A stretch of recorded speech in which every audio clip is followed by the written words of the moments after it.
প্রিয়জনের সঙ্গে ঈদ উদযাপন শেষে কাজের টানে রাজধানীতে ভিড়ছে মানুষ। ঈদের চতুর্থ দিনে সকালে ট্রেনে ঢাকাগামী যাত্রীদের তেমন চাপ ছিল না। চাকরিজীবী অনেকেই পরিবার পরিজনকে গ্রামের বাড়িতে রেখে একাই ফেরায় চাপ কমায় জানায় যাত্রীরা। ফলে স্বস্তিতে কর্মস্থলে ফিরতে পেরে খুশি যাত্রীরা। বুধবার সরকারি, আধা সরকারি, স্বায়ত্তশাসিত ও আধা স্বায়ত্তশাসিত প্রতিষ্ঠানগুলো খুললেও যারা টানা 6 দিন ছুটি পেয়েছেন তারা রাজধানীতে ফিরছেন আজ। ফলে শুনশান নীরবতা ও প্রশান্তি ভেঙে যানজট, কোলাহল, গাড়ির হর্ন সেই চিরচেনা রূপে ফিরছে ঢাকা। জীবনের তাগিদে ফিরতেই হবে। এখন ঈদের ছুটি শেষ, ফিরতে তো হবেই। সকাল সকালে ফিরে আর কি।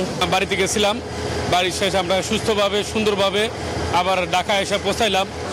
অনেক এনজয় করেছি, আগের থেকে অনেক ভালো কাটতে পারি। এবার ট্রেন রানিতে অনেক ভালো হয়েছে। এইরকম পরিবেশ আগে ছিল না, এখন খুবই ভালো।